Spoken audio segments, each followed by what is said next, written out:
Is it just me throughout this whole weekend process of wrestling news? But the wrestling news stories have been fucking boring, man. And very, basically, nothing to talk about. I know I talk about some stuff on the podcast for best you'll ask for today and everything. But still, man, this week in wrestling news stories, last week or so, has been fucking very slow, man. Obviously, there's some stories I discuss, and probably today I'll discuss, but not major freaking breaking headlines, to say the least, throughout the week and anything. Anyways, what is going on, baby? Welcome to episode Lucas E. Allen Productions on YouTube and all audio platforms. Lucas E. Allen Show, which your Tuesday podcast for your September 30th of 2025, your last day of September, man. Kind of crazy, and that tomorrow starts the birthday month of this boy right here, your podcaster right now. Yes, my birthday lands on October 18th of Saturday. A Wrestle Dream takes place. There you go. Got a pay-per-view on my birthday day, to say the least. Not going to watch Wrestle Dream, probably not live, obviously. Probably the next day or so, but you get the point, to say the least. Before I get anything, follow me on social media, Twitter, Instagram, TikTok, and Facebook, Lucas E. Allen. Watch on YouTube, click the like button on today's podcast. Hit the subscribe button if you've done so already.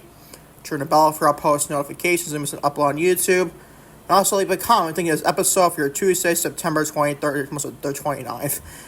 Your Tuesday, September 30th of 2025. If you're watching on Spotify, leave me a 5-star rating and also comment to say at least as well. Now let's get into your introduction for the podcast today. Let's go to first off, your Monday Night Raw, September 29th, 2025 review. Very boring, formulaic show, man. Even when Roman Reigns returned to main event, there's nothing that's drop into the point where I couldn't care. I've seen Roman Reigns return by 50 billion different times, bro. How much I love Roman Reigns. Every time I mark out to Roman Reigns when he returns, obviously, and his theme song, his godly theme song he has. But that's all I can give you. And plus, he was discussed about Jey Uso, he's about Jey Uso. He's been a lot of basically you could toss some emotions in Jey Uso. So you talked to him. I'm going to discuss it based on your Raw review starting off the show. We're discussing that. Listen, WWE is just a new strategy for calling up NXT stars. And I can tell news stories is bleak just like this story, to say the least.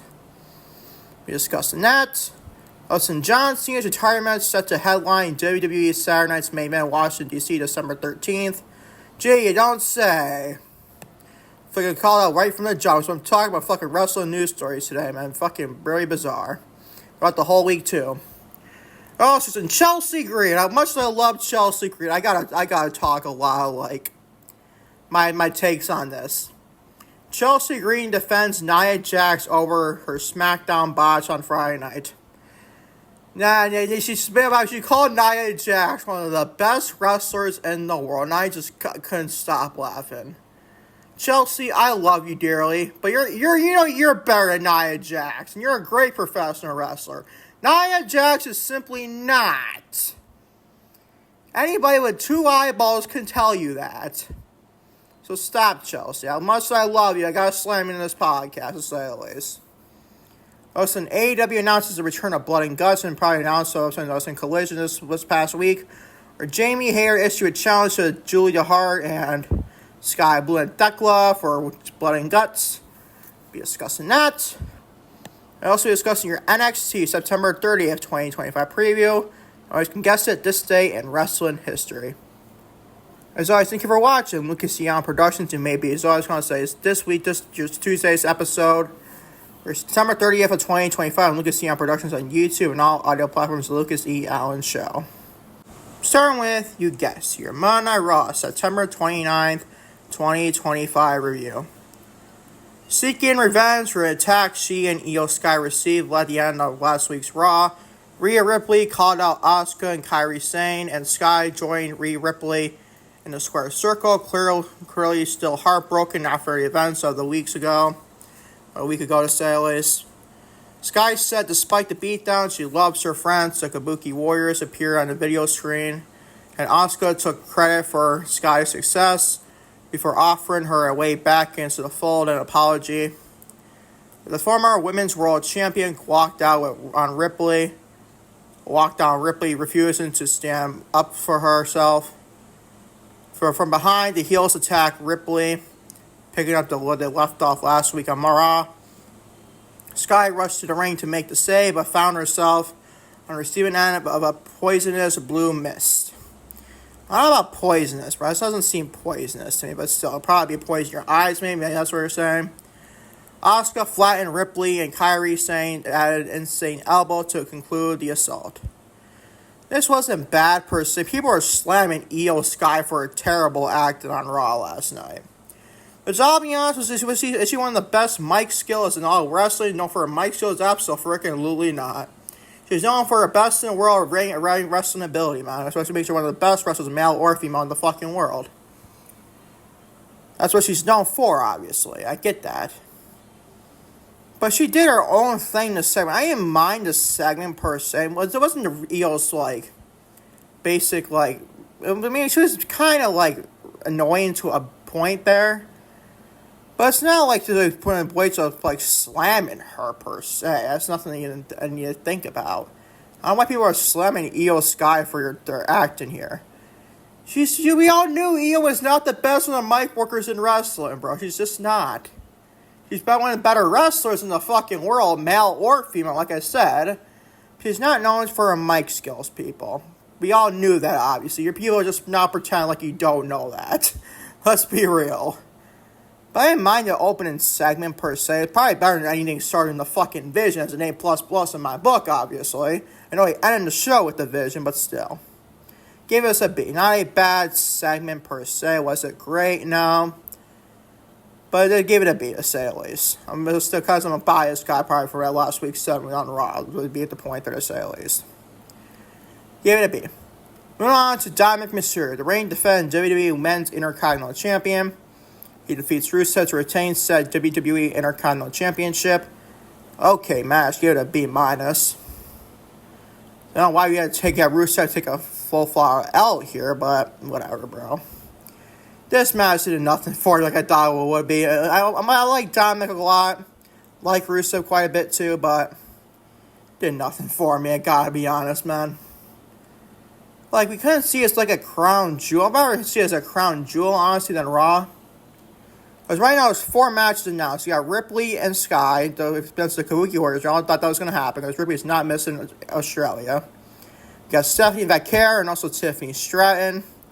You also got the Men's Crown Jewel Championship between Seth Rollins and Cody Rhodes. And I believe another one, John Cena and AJ Styles. So you're going to round up the 5-match card, adding Dominic Mysterio and Rusev. I mean, I'm going to be fine with that. So I believe we don't have a championship defense on this show. I don't believe so. Because of two world championships, or Crown Jewel Championships, not really technically title matches, just for Crown Jewel Championship, to say the least. And you also got Ripley and Sky against the Kabuki Warriors. That's obviously not a tag team title match. Then you got Cena and Styles, also non-titles. They probably could use maybe a Dominic or Rusev, maybe Becky Lynch and AJ Lee on the show.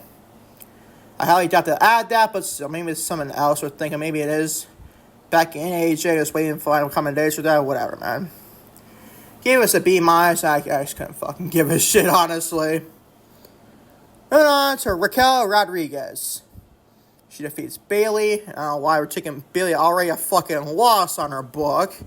After she just had this possessed gimmick she's having. When it's the hugger gimmick and the role model gimmick. Like, still, come on. Why do you gotta hit Bayley a loss here? If against Raquel Rodriguez, so let's be honest, Raquel's getting better and better. I gotta be honest. Raquel Rodriguez defeats Bayley and after the match, Roxanne Perez unloaded on Bayley until Fire Valkyria made the save. The heels beat down Valkyria until Bayley fired up and cleared them out of the ring. She stood tall with her on and off friend to close the things out. This, my friends, is a big fat C.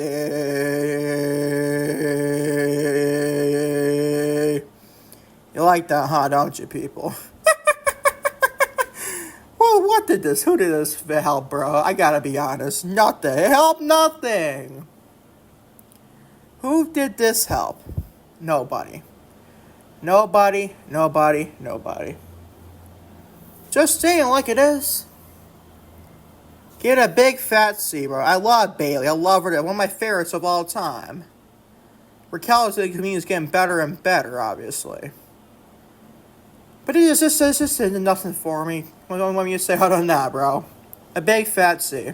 We want to summon just as bad as somehow worse. LA Knight defeats Kofi Kingston. Another big fat C.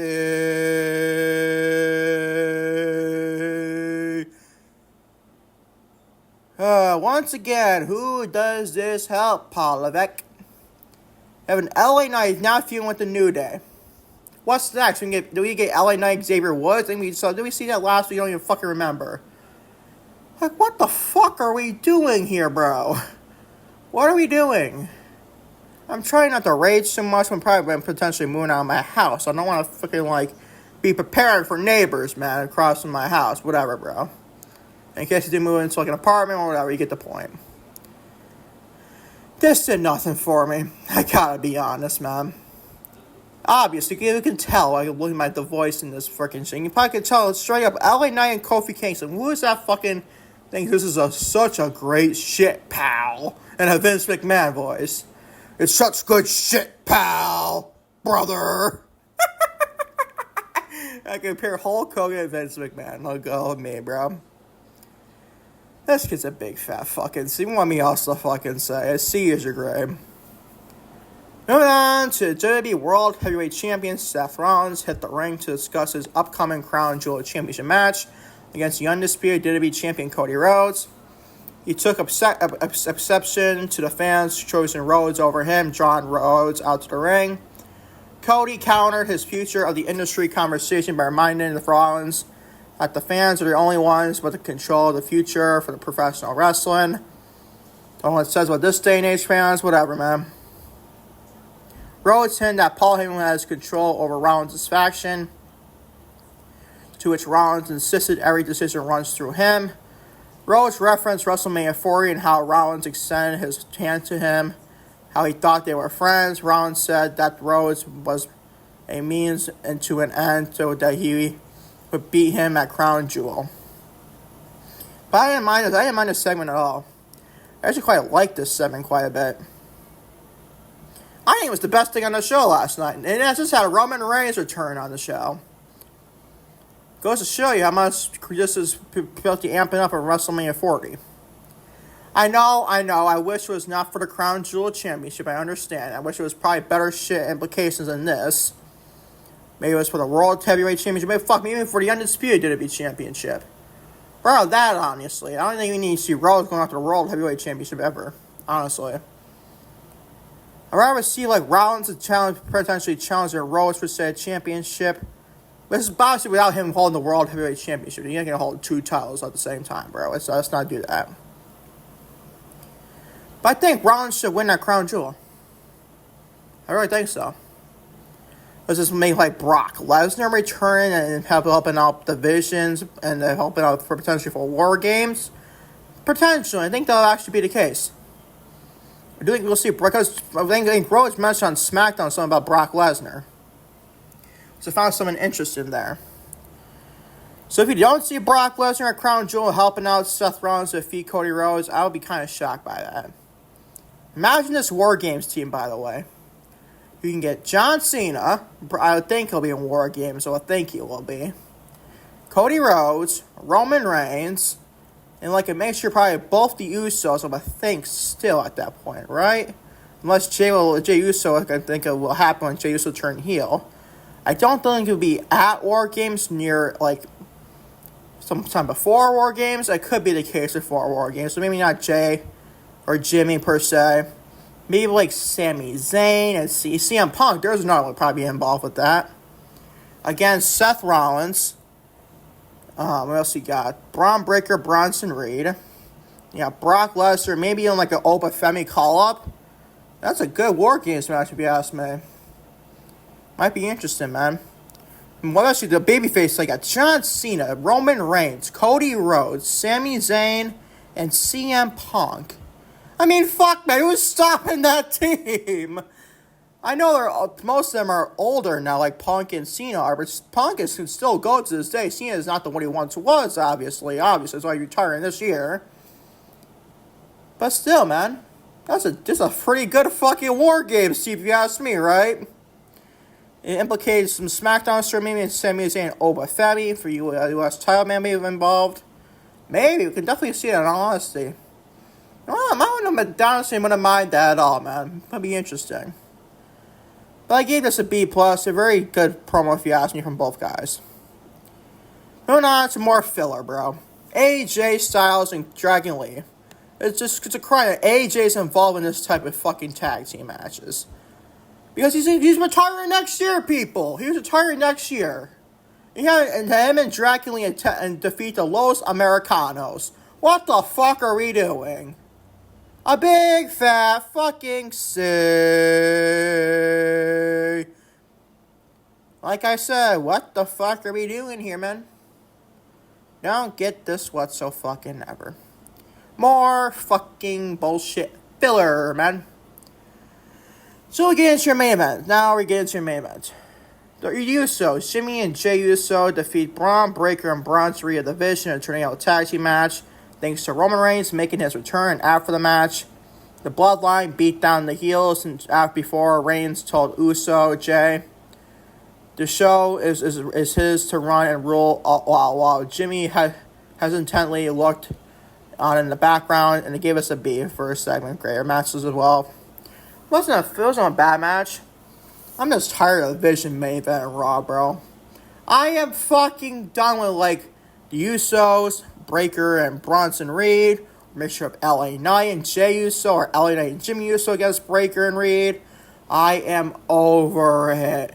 Hopefully this is the last time, which I highly doubt, because they're building towards War Games, which is probably 5v5. Remember War Games team I just mentioned, the Cody Rhodes and Seth Rollins segment. But still, man, who fucking cares? I mean, I know Roman Reigns' attorneys should care, honestly. It's Roman fucking Reigns, people. But this man makes this like $1 billion return on last night's Raw. But I'll be honest, I mark out every time I hear Reigns' music hit. Especially he's not seen for a little bit while, maybe a couple months or so. I still do that, obviously. Because it's Roman Reigns. You're going to get that side never out of me, but still, man. Can we please have some more better storylines? I mean, this is interesting, kinda. Maybe it tends to be Jey Uso turn heel, maybe turn on Reigns, or is it Jimmy Uso turn heel on Roman Reigns? I don't fucking know. Could be both Jey and Jimmy turn on Roman. We don't fucking know, people. We already seen that, but that was again, those babyfaces were Jey and Jimmy not be going heels against Roman, babyface Roman to say at least. I don't know, bro. We wait to find out. Could we see, honestly, maybe later in the year, Roman Reigns and Sami Zayn teaming up against the Usos? I don't know about that one. But then you have Roman and Sami team up for War Games without the Usos. I don't know what they're going to do. I don't know. Waiting to find out what that to say, at least.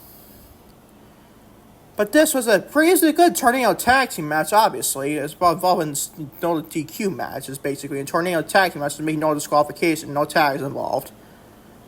But this is fun. I'm just tired of the Vision main event, bro. I'm tired of it. I'm just done with it. I gotta be honest. Starting the show, end the show, or one or the other, or both, honestly. I think I was only one, honestly, the main event, but still. I mean, it should be interesting with Jey or Jimmy or both turn on Roman Reigns and turn heel. I don't know. Waiting to find out what that to say. So this match in segments and all agree with B. Good to see Roman Reigns back, at least, that's for sure. Every time he's on, the more importance comes in WWE television. And my God, these shows need some importance, man. My God, these shows been a fucking dud all year from us. WWE, AEW, NXT, you name it, bro. That was a fucking hiccup. All hiccups, right, man? Holy fucking shit. Oh, that's a major fucking hiccup, man. You can't blame me to say a fucking lead. I can't believe that actually happened. That is your Monday Night Raw review. And by this overall show is always great at B-, to say at least. That is your Monday Night Raw September 29th, 2025 review.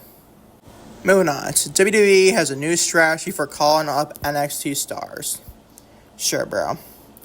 WWE has reportedly implements a significant shift in this philosophy regarding main roster call-ups from the NXT brand. According to a new report from Fightful Select, the company has moved away from the previous method of immediately pulling talent from NXT television, a practice that often left the developmental brand on a difficult creative position. The new approach is said to be more flexible and secretive, allowing for a smoother transition for the talent and book better long-term plan for all three of the company's brands. Under previous leadership of Vince McMahon, it was common for the NXT stars to be abruptly pulled from their storylines and brought to Raw or Smackdown with little to no notice.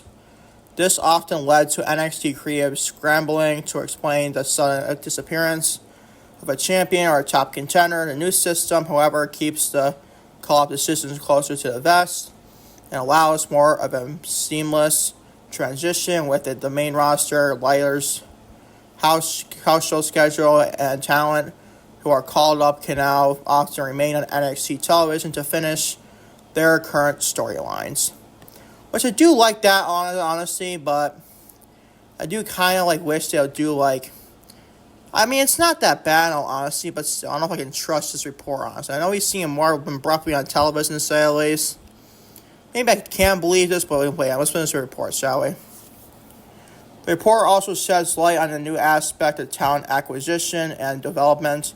A source from the WWE Performance Center noted that the company now sees the value in having veteran wrestlers with the television experience on the NXT brand itself, which I don't agree with at all, honestly, but it is what it is. This not only provides mentorship for younger talent at the Performance Center, but also adds a layer of experience and star power to a weekly NXT television show. I don't know about star power, man. The show itself, the weekly television show for NXT, fucking sucks, man. I gotta be honest. That's why I don't review the regular standard NXT television shows. I review PLEs, review No Mercy this week, but still. It was stated that some veteran talents have been brought into the company with significant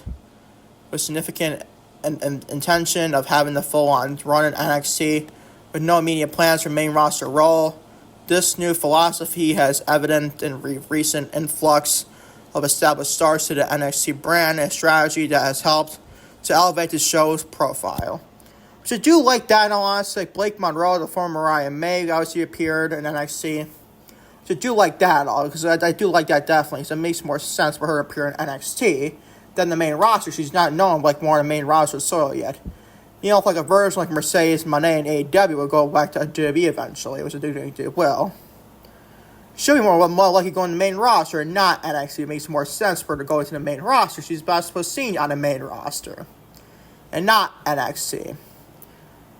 So wait and find what that stuff to say. At least I don't mind that to say at least, but still. Should be interesting to see the call-ups for a potential Oba Femi finale if he lost his NXT Championship in No Mercy against Ricky Saints. But he would do and go on the main roster in the rest of the year for 2025. Keep up that and that going forward, in all honesty. How these main roster talents treat the NXT developmental people, to say at least. Moving on to John Cena's retirement match set to headline WWE's Saturday night's main event, December 13th, 2025 in Washington, D.C. Gee, you don't say. I had no idea this would be the case, right? Said nobody fucking ever looked right and left in my direction, obviously. It's an audio podcast, but you get the point. John Cena's final match would officially take place at Saturday night's main event from Washington, D.C.'s in Capital One Arena. WWE confirmed the match set for December 13th in a press release on Tuesday. This is the location of Cena's final match.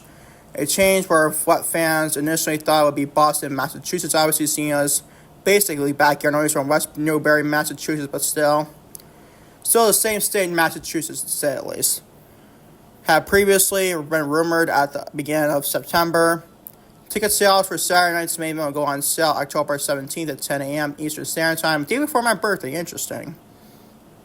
Via Ticketmaster.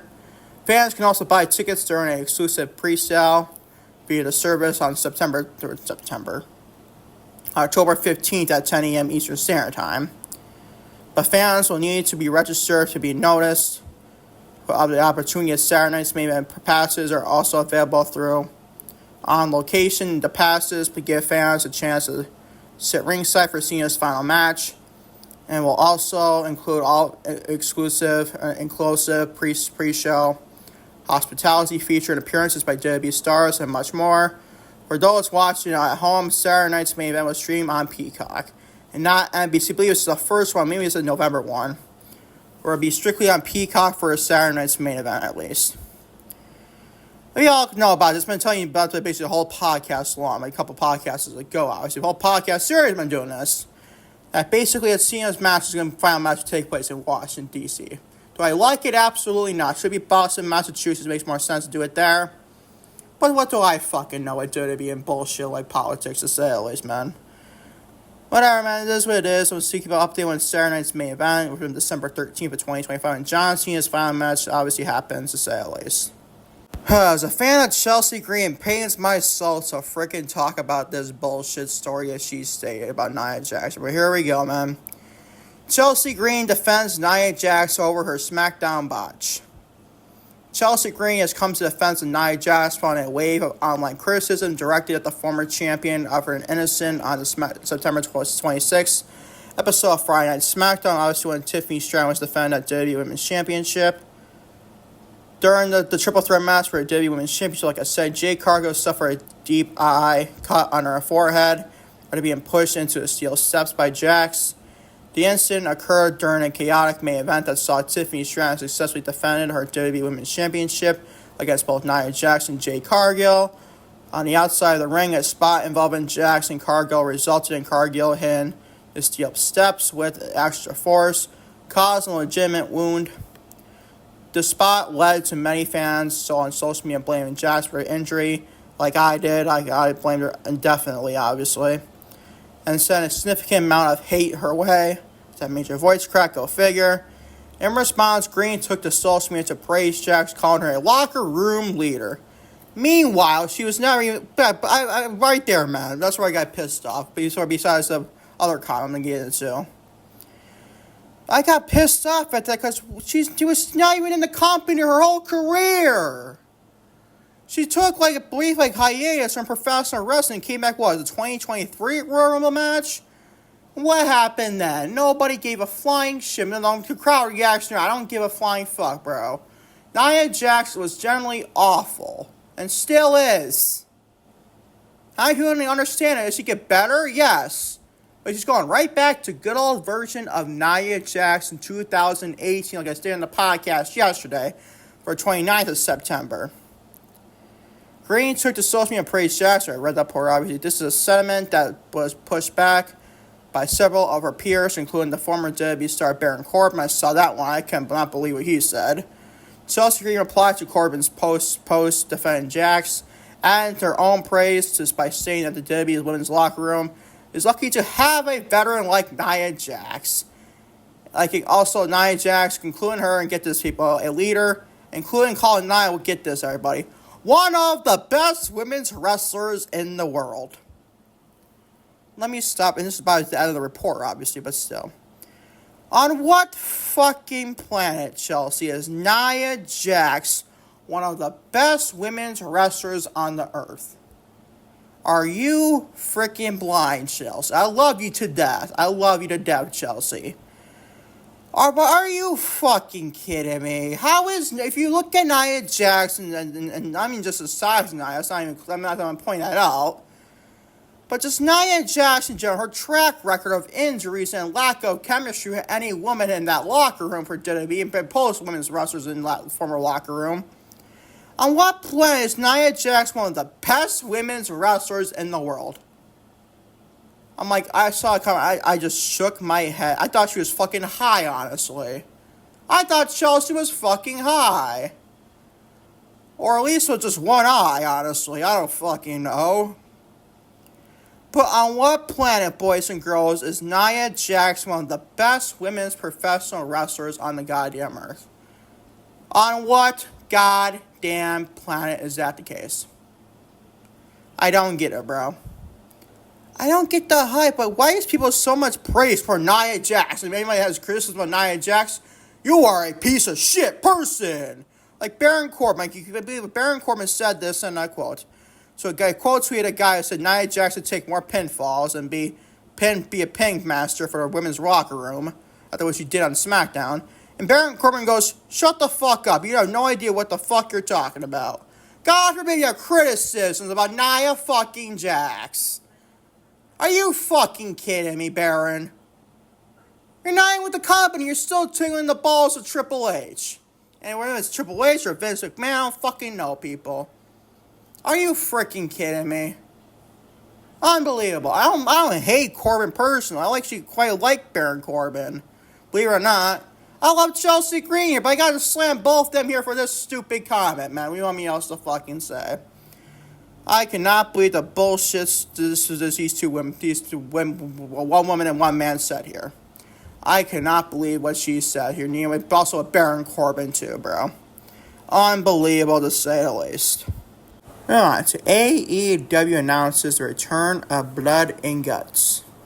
All Elite Wrestling has announced the return of the city rich with professional wrestling industry, as the company will come into the Greensboro, North Carolina on Wednesday, November 12th. The event, which will be held at the First Horizon Coliseum, is being promoted, but the reveal of the Blood and Guts match will take place at their special themed episode of Dynamite. Tickets for the event go on the schedule as the general public on October 3rd, with early access pre-sale for AEW insiders begin tomorrow, to say the least. Now, also, you think, oh, Lucas, where are the Blood to be competing inside Blood and Guts? Well, I'm glad you asked. On AEW Collision, Jamie Hayter was facing Julia Hart. I know it's a random Blood and Guts match, so don't get it wrong, people. Where they had Jamie Hayter challenge Tekla, Julia Hart, and I believe Sky Blue for a match at the inside Blood and Guts. Now, who that match members would be? Probably Jamie Hayter, Queen Naminata, Chris Statler probably in the thick of things, maybe Timeless Tony Storm, and somebody else. I think it's 5v5. If not, before against Tekla. Who else be on that side? Maybe Tekla, Sky Blue, Julia Hart, a brain fart there, and somebody else. Honestly, I don't give a shit for this year's Blood and Guts. It's good for at least the women finally get a Blood and Guts match for the first time in the history of AEW. After introducing women's tag team titles, I don't like it at all, obviously, but still, it is what it is. There's just something about Blood and Guts this year. It doesn't intrigue me. It just doesn't. It's the first ever female version of Blood and Guts. No men's this year. It's kind of surprising to the Death Riders, but at least it's better without that, honestly, to say at least. But still, I don't think we need to do Blood and Guts this year at all. And it's going right in between War Games. Like, we're seeing Blood and Guts the same month that we're seeing War Games in November. Are you fucking kidding me, bro? That is just stupid beyond stupid can be. That's just me. So again, realistically, 3 War Games matches in the same month. I mean, AEW and WWE obviously do it for women's and men's for WWE to say at least. But whatever, man. It is what it is to say. So those are my thoughts on this for sure. Moving on to your NXT, WWE NXT September 30th, 2025 preview. On this week's episode, NXT General Manager Ava and Santino Marella will each pick their teams for the matches at an Invasion show next week. Is it really next week? I didn't even fucking realize that when I saw the NXT No Mercy. Did not realize that at all, man. That should be on me, obviously. But it is what it is. It should be interesting to say. I'm not like tuning into NXT. Probably wait for next week's show. I might give you a recap on the podcast tomorrow if I do one for October 1st of 2025, but whatever, man. It is what it is, to say the least. Also advertised for NXT, Jada Parker will take on Lash Legend. That is honestly the only 2 things advertised for the show tonight. Now, honestly, that is your NXT September 30th, 2025 review on this podcast, to say the least, for this week. And finally, for the episode of Tuesday's episode, Lucas Eon Productions on YouTube and all audio platforms for September 30th, 2025.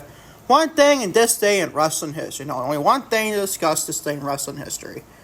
The only one is 2002. Raw was held in Houston, Texas. The main event saw Chris Jericho defend his Intercontinental Championship belt against one half of the WWE Tag Team Champions, the Kane, after escaping the walls of Jericho and forcing the rope break. Kane delivered a huge slow choke slam and Jericho and pinned him, becoming a new Intercontinental Champion, his second championship belt in a week. That is this day in wrestling history. And thank y'all for watching Lucas Eon Productions on YouTube and all audio platforms. Lucas Eon Show. It's your podcast here Tuesday, September 30th of 2025. Hopefully, knock on wood, for tomorrow. I can have your NFL Week 5 2025 power rankings for Week 5 out tomorrow, to say the least, and also potentially do another upload tomorrow. Maybe even a podcast. I highly doubt if I can do 3 uploads in one day, but still. Maybe do one tonight. Maybe do one tonight. We ain't fine with that to say. Maybe do the power rankings for tonight. We ain't fine with that to say at least. And I hope y'all enjoyed my burp there to say at least the top of the 7 Raw. I hope y'all enjoyed that freaking burp I did, man. It was fucking crazy. I know, people. And kind of laughable if you ask me. But anyways, thank y'all for watching Lucas Eon Productions on YouTube and all audio platforms. Lucas Eon Show. And catch y'all next time, for definitely tomorrow to say at least, or if not tonight, honestly, for NFL Week 5 2025 power rankings to say at least. Until next time, supposed to be next one. Peace, love, bye. I am out. Take care. Love you all big time to say at least.